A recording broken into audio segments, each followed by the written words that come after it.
अस्सलाम वालेकुम दोस्तों, मैं सब ताहिर अब्बास और आप देख रहे हैं मेरा YouTube channel go with Tahir. आज हम मौजूद हैं एक ऐसे शहर में जो पाकिस्तान बनने के साथ साथ अपनी एक खूबसूरत तारीख रखता है, लेकिन हम आपको इसकी तारीख और हिस्ट्री सुनाकर बोर नहीं करने वाले और हम आपको बताने वाले हैं बहावलपुर के बारे में बहुत मजेदार फैक्ट्स। तो आइए शुरू करते हैं। सो गाइस, बहावलपुर एक वॉल्ड सिटी था जिसके 7 गेट्स थे और हर गेट अपने अंदर एक अलग फैक्ट रखता था। आइए आपको इन सारे गेट्स को और इनके फैक्ट्स को बताते हैं। ये है फरीद गेट, जो कि बहावलपुर का एक इम्पोर्टेंट लैंडमार्क है और कल्चरल आइडेंटिटी है।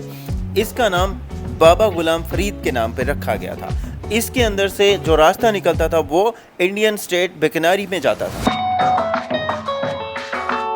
ये है मोरी गेट, जो कि रोजमर्रा के काम करने के लिए लोकल अवाम के लिए गेट बनाया गया था इस बड़े बेहतरीन खूबसूरत शहर के अंदर एंटर होने के लिए।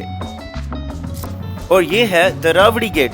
आपको इस नाम से पता तो चल ही गया होगा कि बहावलपुर से जो रास्ता दरावड़ फोर्ट को जाता था उसके अंदर यही रास्ता इस्तेमाल किया जाता था, जिसका नाम रखा गया दरावड़ी गेट। तो दोस्तों, ये है अहमदपुरी गेट और आपको नाम से ही समझ आ जाएगा कि ये रास्ता जाता था सीधा अहमदपुर को। और आपको अहमदपुरी गेट के सामने एक बहुत ही खूबसूरत इनक्रेडिबल फवारा चौक नज़र आएगा। इस फवारे चौक की खूबसूरत हिस्ट्री है। क्वीन विक्टोरिया, जो कि ब्रिटिश गवर्नमेंट के अंदर रूल में थी, उन्होंने नवाब सर सादिक मोहम्मद खान अब्बासी चहारुम को ये फवारा लंदन से कराची गिफ्ट भिजवाया था। ये है शिकारपुरी गेट, जिसका रास्ता शिकारपुर को जाता था, जो कि तिजारती मरकज था सिंध के अंदर।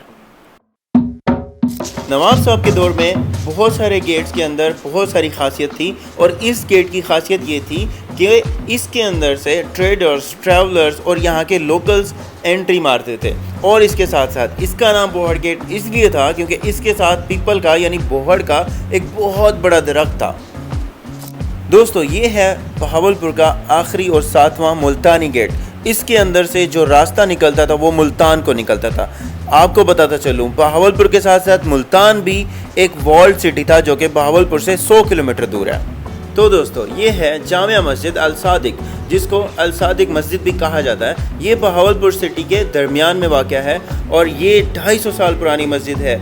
इस मस्जिद की तामीर के अंदर संगे मरमर लगाया गया है जो इसको बहुत ही खूबसूरत बनाता है। और इस मस्जिद के अंदर 50 से 60 हज़ार लोग एक ही वक्त में नमाज अदा कर सकते हैं।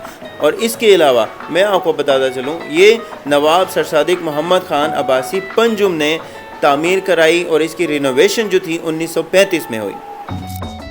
ये पुराने शहर के खंडरात बहावलपुर की तहजीब और शानदार तारीख की कहानी सुनाते हैं। और ये कहानी शुरू हुई 1748 को, जब पर्शिया से अब्बासी ख़ानदान बहावलपुर की साइड पर आए और इन्होंने आकर बहावलपुर शहर को आबाद किया। ये है अंदरून बाज़ार बहावलपुर, जहाँ की चुनरी, कलरफुल ड्रेसेस और दुपट्टे देखकर बस दिल खुश हो जाता है। और ये वही जगह है जहाँ पर जामिया मस्जिद वाक़ है और ये वही पुराना बाज़ार है जहाँ पर बहावलपुर के सारे रंग फैले हुए हैं। बहावलपुर का फूड कल्चर अपनी लज्जत और वैरायटी की वजह से मशहूर है, जहाँ पे देसी और नवाबी दोनों जायके मिलते हैं। बहावलपुर के अंदरून शहर में हर कोने पर एक अलग जायका मिलेगा आपको। और बहावलपुर अपने फूड कल्चर की वजह से बहुत फेमस है, जिसके अंदर ये पप्पू भाई का अंडा शामी और इसके अलावा सबसे ज़्यादा फेमस जो इस बाज़ार के अंदर अंदरून बाज़ार में आपको जायका मिलेगा वो है कैप्टन के सिरी पाए। जी बिल्कुल, कैप्टन के सिरी पाए 50 साल से चल रहे हैं और ये कैप्टन अपने उसी जायके को बरकरार रखते हुए आज भी लोगों को ज़बरदस्त किस्म के सिरी पाए खिला रहा है। खाने की बात हो और मीठे का जिक्र ना हो, ये नहीं हो सकता। ये है उस्ताद मंसूर के बहुत पुराने गुलाब जामुन, जो कि अंदरून बाज़ार मछली बाज़ार के अंदर ये सेल हो रहे हैं और आज भी लोग सस्ते लेकिन मयारी मीठे से यहाँ से लुत्फ़अंदोज़ होते हैं। बहावल विक्टोरिया हॉस्पिटल 1906 में नवाब सादिक मोहम्मद खान अब्बासी ने बनवाया था और इसका नाम क्वीन विक्टोरिया की याद में रखा गया। ये हॉस्पिटल दूर दराज के इलाकों के लिए आज भी बहुत बड़ा शफाखाना है जो कि पूरे डिवीजन को कवर करता है। दोस्तों, ये है बहावलपुर का खूबसूरत म्यूजियम और यहाँ पर इसके साथ जुड़ी हुई है और एक बहुत ही जबरदस्त इनक्रेडिबल एक लाइब्रेरी जो कि एशिया की दूसरी बड़ी लाइब्रेरी है। 1924 में बुनियाद रखी गई सेंट्रल लाइब्रेरी बहावलपुर सिर्फ एक इमारत नहीं बल्कि इल्म का वो मरकज बन चुका है जो शहर की पहचान बन गया। बहावलपुर म्यूजियम एक ऐसा कीमती खजाना है जहां तहजीब, तारीख और हुनर अपनी असली शक्ल में जिंदा है। इसके अंदर मौजूद रेयर कलेक्शंस शहर की शान शौकत और विरसों को हमेशा के लिए अमर कर देते हैं। शेर बाग बहावलपुर, ये बाग सिर्फ तफरीह का मरकज नहीं बल्कि बहावलपुर की खूबसूरती और पुरसकून जिंदगी की पहचान है।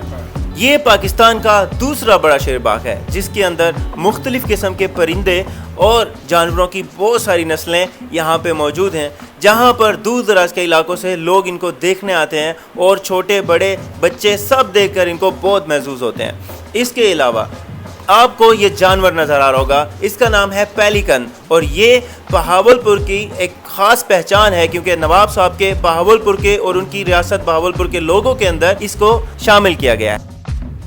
इसी शेरबाग के सामने है ड्रिंक स्टेडियम बहावलपुर जो कि इंटरनेशनल तर्ज का बनाया गया है और इसमें आज भी बहुत सारे खेल खेले जाते हैं। इसके अंदर ई लाइब्रेरी भी मौजूद है जहां पे बहुत सारे स्टूडेंट आज भी किताबों से और लैपटॉप और इंटरनेट जैसी फैसिलिटी से महजूज होते हैं।